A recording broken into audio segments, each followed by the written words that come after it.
வணக்கம், welcome back to PV traders. வீடுன்றது வந்து எல்லோருடைய கனவு. ஸோ ஒரு வீடு இருக்கிறவங்க கூட அடுத்தடுத்து நிறைய வீடு வாங்குறது, மண் வாங்குறது அப்படின்றத பண்ணிட்டு தான் இருக்கோம். ஸோ இது மண் அல்லது வீடு இதில் வந்து இன்வெஸ்ட்மெண்ட் பண்ணுறது ஒரு நல்ல ஒரு ஆப்ஷனாக, இல்லை இதுக்கு பதிலாக வேறு எதுலையாவது இன்வெஸ்ட்மெண்ட் பண்ணலாமா, ஸோ எது வந்து ஒரு பெஸ்ட்டு ஒர்த்தான இன்வெஸ்ட்மெண்ட்டாக இருக்கும் அப்படின்றத பற்றி தான் இந்த வீடியோவில் டீட்டெயிலாக பார்க்க போகிறோம். அதுக்கு முன்னாடி நம்ம சேனலை சப்ஸ்கிரைப் பண்ணலைன்னா சப்ஸ்கிரைப் பண்ணி வச்சுக்கோங்க. இதில் stock market related information, pre market, post market, personal finance, அது மாதிரி நிறைய யூஸ்ஃபுல்லான கண்டென்ட்லாம் போஸ்ட் பண்ணிட்டு இருக்கோம். டெஃபினட்டாக உங்களுக்கு யூஸ்ஃபுல்லாக இருக்கும். ஃபஸ்ட்டு வீடு அப்படின்னு பார்க்கும்பொழுது, இப்போ ஒரு வீட்டோட வேல்யூ வந்து 60 lakhs அப்படின்னு வச்சுக்கோங்க. அந்த வீட்டுக்கு வந்து நீங்கள் இனிஷியல் பேமெண்ட்டாக வந்து ஒரு 10 lakhs rupees வந்து பேமெண்ட் பண்ணுறீங்க. ஹவுசிங் லோன் வந்து உங்களுக்கு வந்து ஒரு 50 lakhs தேவைப்படுது. அது வந்து ஒரு அப்ராக்சிமேட்டாக இன்னைய வேல்யூ படி அரௌண்டு ஒரு 8% வந்து உங்களுக்கு இன்ட்ரெஸ்ட் ரேட் அப்படின்னு வச்சுக்கோங்க. அப்போனா உங்களுக்கு மந்த்லி இஎம்ஐ வந்து ஒரு 47,783 வரும் ஃபார் 15 years. ஓகே, ஸோ இப்போ வந்து உங்களுக்கு கிளாரிட்டி வந்துடுச்சு. உங்களுடைய வீட்டோட வேல்யூ 60 lakhs. அதில் இனிஷியல் பேமெண்ட்டாக நீங்கள் 10 lakh rupees நீங்கள் வந்து இப்போ பே பண்ணுறீங்க. 50 lakhs வந்து லோன் எடுக்கிறீங்க. இஎம்ஐ வந்து 47,783 15 yearsக்கு வந்து பண்ண போகிறீங்க. ஸோ அப்படின்னாக்கா நீங்கள் ஓவராலாக இந்த 15 yearsல கட்ட போகிற இன்ட்ரெஸ்ட் எவ்வளோ அப்படின்னு பார்த்தீங்கன்னாக்கா 36 lakhs சம்திங் நீங்கள் வந்து ஓவரால் இன்ட்ரெஸ்ட் கட்ட போகிறீங்க. ஸோ இதோட பிரின்சிபல் அமௌண்ட் என்ன அப்படின்னு பார்த்தீங்கன்னாக்கா 50 lakhs. பிகாஸ் நீங்கள் வந்து 50 lakhs லோன் எடுத்துறீங்க. அந்த லோன் அமௌண்ட்டை வந்து நீங்கள் ரீபேமெண்ட் பண்ணி ஆகணும் அலாங் வித் இன்ட்ரெஸ்ட். சரி, இப்போ உங்களுடைய ஓவரால் இன்வெஸ்ட்மெண்ட் எவ்வளோ அப்படின்னு பார்த்தீங்கன்னாக்கா 96 lakhs சம்திங் வருது. இப்போ இன்ட்ரெஸ்ட் வந்து ஒரு 36 lakhs அண்ட் பிரின்சிபல் வந்து 50 lakhs, அரௌண்ட் 86 lakhs அதில் வந்துடுச்சு. ப்ளஸ் வந்து இனிஷியல் பேமெண்ட் வந்து ஒரு 10 lakhs பண்ணியிருக்கீங்க. அப்படின்னாக்கா உங்களுடைய ஓவரால் இன்வெஸ்ட்மெண்ட், அந்த வீட்டுக்கு உங்களுடைய ஓவரால் இன்வெஸ்ட்மெண்ட் ஃபார் 15 years எவ்வளோ அப்படின்னு பார்த்தீங்கன்னாக்கா 96 lakhs சம்திங் வருது. ஸோ இது இல்லாமல் அந்த வீட்டுக்கு வந்து நீங்கள் மெயின்டெனன்ஸ் அப்படின்னு சொல்லிட்டு ஒரு இயர்லி ஒரு 10,000 குறைஞ்சது பண்ணியிருப்பீங்க. ஸோ அதை வந்து நான் இன்க்ளூட் பண்ணலை. மேபி அதை கால்குலேட் பண்ணிங்கன்னா அது 1.5 lakhs சம்திங் வரலாம். மேபி பர் இயர் வந்து ஒரு 10,000 குறைஞ்சது வரும். இது வந்து கம்மி தான், ஏன்னா வீடு வச்சுருக்கவங்களுக்கு தெரியும். ஏன்னா வீடோவில் மண்ணு இருந்ததுனாக்கா அது பிறகு மெயின்டெனன்ஸ், டேக்ஸ், அது இதுன்னு உங்களுக்கு வந்து நிறைய செலவுகள் வந்து வருஷம் வந்துக்கிட்டு தான் இருக்கும். ஸோ நம்ம அதை செலவையும் எடுத்திங்கனாக்கா அரௌண்ட் 1.5 lakhs ஃபார் 15 years அப்படின்னு நான் போட்டிருக்கேன். இது கம்மி தான். இதுலேருந்து மேபி இன்னும் கொஞ்சம் கூடவும் வரலாம். சரி, 15 வருஷம் கழிச்சு அந்த வீட்டோடனுடைய அப்ரிசியேஷன் வேல்யூ எவ்வளோ இருக்கும் அப்படின்னு ஒரு அப்ராக்சிமேட்டாக பார்ப்போம். ஒரு 8% க்ரோத்தில் வந்து வளருது அப்படின்னு வச்சுப்போம். அப்படின்னாக்கா ஸோ அந்த வீட்டோட வேல்யூ வந்து அரௌண்ட் 1,32 lakhs சம்திங் இருக்கும். ஸோ இப்போது நீங்கள் இன்வெஸ்ட்மெண்ட் பண்ணது வந்து 96 lakhs. உங்களுடைய வீட்டோட வேல்யூ வந்து இன்றைக்கி 1,32 lakhs. ஸோ அதனால் உங்களுக்கு கிடைச்ச டோட்டல் ரிட்டர்ன்ஸ் எவ்வளோ அப்படின்னு பார்த்தீங்கன்னாக்கா இந்த அப்ரிசியேஷன் வேல்யூலேருந்து உங்களுடைய இன்வெஸ்ட்மெண்ட் வேல்யூவை மைனஸ் பண்ணிங்கன்னா உங்களுக்கு கிடைக்கக்கூடிய டோட்டல் ரிட்டர்ன்ஸ் எவ்வளோ அப்படின்னு பார்த்தீங்கன்னாக்கா 34,39,000 சம்திங். ஓகே, ஸோ இது இல்லாமல் நீங்கள் வந்து இன்டெரக்டாக உங்களுக்கு வந்து கிடைக்கக்கூடிய ரிட்டர்ன் என்ன அப்படின்னு பார்த்தீங்கன்னாக்கா, ஃபார் எக்ஸாம்பிள் வந்து நீங்கள் மந்த்லி ஒரு 18,000 கொடுத்து ஒரு வீட்டில் வந்து ரெண்டலுக்கு இருந்திருக்கீங்க அப்படின்னாக்கா, இப்போ இந்த வீடு வாங்கினதுக்கப்புறம் அந்த 18,000 வந்து உங்களுக்கு சேவ் ஆகிருக்கும். ஸோ இது வந்து ஒரு 15 years, அதாவது 180 months அப்படின்னு கால்குலேட் பண்ணும்பொழுது ஸோ இது அரௌண்டு வந்து ஒரு 32,40,000 வருது. அந்த அமௌண்ட் வந்து உங்களுக்கு சேவிங். ஸோ ஓவராலாக உங்களுக்கு கிடைக்கக்கூடிய ரிட்டர்ன்ஸ் எவ்வளோ அப்படின்னு பார்த்தீங்கன்னாக்கா 66 lakhs சம்திங் வந்து உங்களுக்கு லாபம் கிடைக்கிது. ஓகே, ஸோ இதனால் ஓவராலாக கிடைக்க போகிறது. சரி, இதில் நீங்கள் வந்து இனிஷியல் பேமெண்ட்டாக வந்து 10 lakhs பே பண்ணியிருக்கீங்க. அதன் பிறகு வந்து 47,789 rupees வந்து எவ்ரி மந்த் வந்து பே பண்ணியிருக்கீங்க. ஸோ இதை வந்து ஒரு ஹவுஸுக்கு இன்வெஸ்ட்மெண்ட் பண்ணாமல் வேறு எதையாவது ஒரு இன்வெஸ்ட்மெண்ட்டில் பண்ணோம்னாக்கா ஸோ எப்படி வந்து நடந்திருக்கும், அதனுடைய அவுட்கம் எப்படி இருந்திருக்கும் அப்படின்றத பார்க்கலாம்.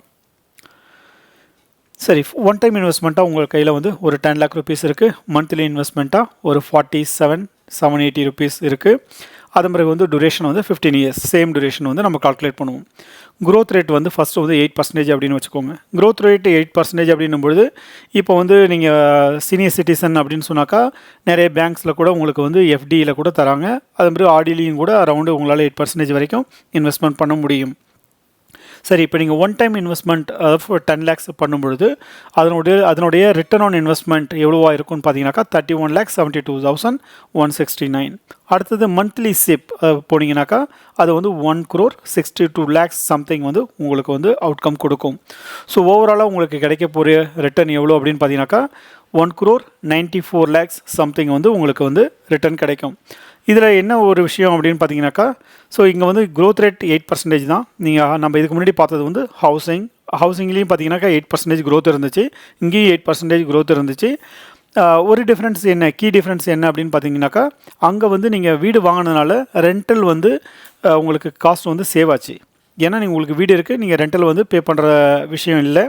பட் இங்கே வந்து இப்போ நீங்கள் வீடு வாங்கலை, நீங்கள் பணத்தை எல்லாத்தையும் எடுத்து போயிட்டு டைரெக்டாக வந்து இன்வெஸ்ட்மெண்ட் பண்ணியிருக்கீங்க. ஆடிலையோ எஃப்டிலையோ எங்கேயோ வந்து நீங்கள் ஒரு 8% க்ரோத்தில் வந்து இன்வெஸ்ட்மெண்ட் பண்ணியிருக்கீங்க.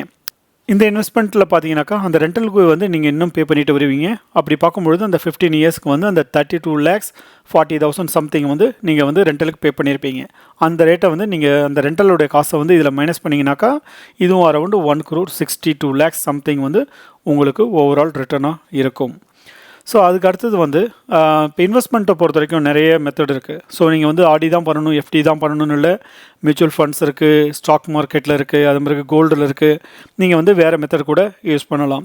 க்ரோத் ரேட் வந்து உங்களுக்கு ஒரு 10% கிடைக்குது அப்படின்னு வச்சுக்கோங்க. நீங்கள் வந்து 10 லேக்காக ஒன் டைம் இன்வெஸ்ட்மெண்ட் பண்ணது 15 இயர்ஸ்க்கு அப்புறம் உங்களுக்கு வந்து 41,77,000 வந்து ரிட்டர்ன் கொடுக்கும். அதே சமயம் மந்த்லி சிப்பாக நீங்கள் வந்து இந்த 47,000 சம்திங் நீங்கள் பே பண்ணது வந்து 1,91,000 சம்திங்காக கிடைக்கும்.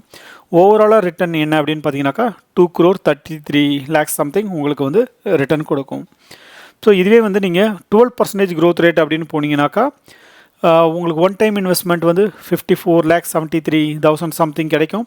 மந்த்லி ஸ்லிப் வந்து 2,27,000 சம்திங் கிடைக்கும். ஓவரால் உங்களுடைய ரிட்டர்ன் வந்து 2,82,00,000 அண்டு சம்திங் உங்களுக்கு கிடைக்கும். இந்த இன்வெஸ்ட்மெண்ட் மெத்தடில் பார்த்தீங்கன்னாக்கா நீங்கள் வந்து வீடு வாங்கலை, நீங்கள் வந்து அந்த ரெண்ட்டு வந்து உங்களுக்கு சேவ் ஆகாது. ஸோ இதுக்கு வந்து நீங்கள் ரெண்ட்டு பே பண்ண வேண்டியதாக இருக்கும். அதே காஸ்ட், அதாவது 18,000 per month அப்படின்னு கால்குலேட் பண்ணிங்கன்னா அரௌண்டு 32 lakhs வந்து நீங்கள் இதிலேருந்து மைனஸ் பண்ணிங்கன்னா அதுலேருந்து கிடைக்கிறது தான் உங்களுக்கு வந்து ஓவராலான ரிட்டர்ன். சரி, இதுலேருந்து நம்ம என்ன கன்க்ளூட் பண்ணலாம் அப்படின்னு பார்த்தீங்கன்னாக்கா, உங்களுக்கு ஒரு வேளை இது ஃபஸ்ட்டு வீடு அப்படின்னு வச்சுக்கோங்க. நீங்கள் வந்து ஆடி அல்லது எஃப்டியில் மட்டுமே சேஃபாக இன்வெஸ்ட் பண்ணக்கூடிய ஒரு இன்வெஸ்டர் அப்படின்னு சொன்னீங்கன்னாக்கா உங்களுக்கு வீடு வாங்குறது ஒரு பெஸ்ட்டு சாய்ஸ் தான். ஏன்னா உங்களுக்கு வந்து ரெண்டல் சேவாகவும் உங்களுக்கு க்ரோத் ரேட் வந்து நீங்கள் ஆர்டி எஃப்டி அப்படின்னு போடும்போது மேக்ஸிமம் 8% தான் கிடைக்கும். And majority of the banks வந்து 7.25 இல்லை 7.15 இந்த ரேஞ்சில் தான் இருக்குது. இது depends upon the bank. So சில பேங்க் வந்து 8% கொடுப்பாங்க. ஸோ நீங்கள் ஒருவேளை ஆர்டி அல்லது எஃப்டி அதில் இன்வெஸ்ட்மெண்ட் பண்ணுறவங்களா இருந்து இது உங்களுடைய ஃபஸ்ட்டு ஹோம் அப்படின்னு சொன்னாக்கா டெஃபினட்டாக இது வந்து உங்களுக்கு ரைட் சாய்ஸ் தான். நீங்கள் வந்து வீடு வாங்கலாம்.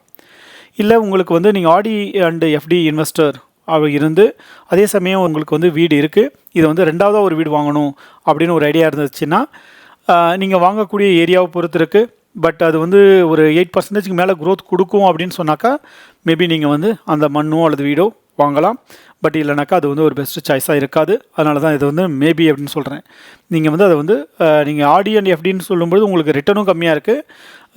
நீங்கள் லேண்டில் போட்டாலும் லேண்டுடைய க்ரோத்தும் ஆல்மோஸ்ட் சிமிலராக தான் இருக்கும். பட் உங்களுக்கு நல்ல ஒரு க்ரோத் இருக்கக்கூடிய ஒரு ஏரியா நல்ல டெவலப் ஆகும் அப்படின்ற சுச்சுவேஷன் இருந்துச்சுன்னா டெஃபினட்டாக நீங்கள் அதையும் கன்சிடர் பண்ணலாம். அதுக்கு அடுத்தது இப்போ வந்து உங்களுக்கு ஏற்கனவே வீடு இருக்குது, இப்போ செகண்ட் ஹோம் வாங்குறீங்க அப்படின்னு சொன்னாக்கா நீங்கள் வந்து ஒரு வேளை மியூச்சுவல் ஃபண்ட்லேயோ அல்லது ஸ்டாக் மார்க்கெட்லேயோ இன்வெஸ்ட் பண்ணுறீங்க, அதாவது ஒரு 10% ஒரு 12% உங்களால் க்ரோத் பார்க்க முடியும் அப்படின்னு சொன்னாக்கா டெஃபினட்டாக வந்து இந்த ஹவுஸ் வாங்குறது, அதாவது ரெண்டாவது வந்து ஹவுஸில் போய் இன்வெஸ்ட்மெண்ட் பண்ணுறதோ அல்லது சைட்லேயோ அல்லது பிளாட் வாங்குறதோ டெஃபினட்டாக உங்களுக்கு நல்ல இன்வெஸ்ட்மெண்ட்டாக இருக்காது. ஸோ அதுக்கு பதிலாக நீங்கள் ஸ்டாக் மார்க்கெட்லேயோ அல்லது மியூச்சுவல் ஃபண்ட்லேயோ இன்வெஸ்ட் பண்ணுறது தான் உங்களுக்கு வந்து ஒரு பெஸ்ட் ஆப்ஷனாக இருக்கும். இந்த வீடியோ உங்களுக்கு யூஸ்ஃபுல்லாக இருந்திருக்கும்னு நினைக்கிறேன். தேங்க்ஸ் ஃபார் வாட்சிங். தேங்க்யூ. பை.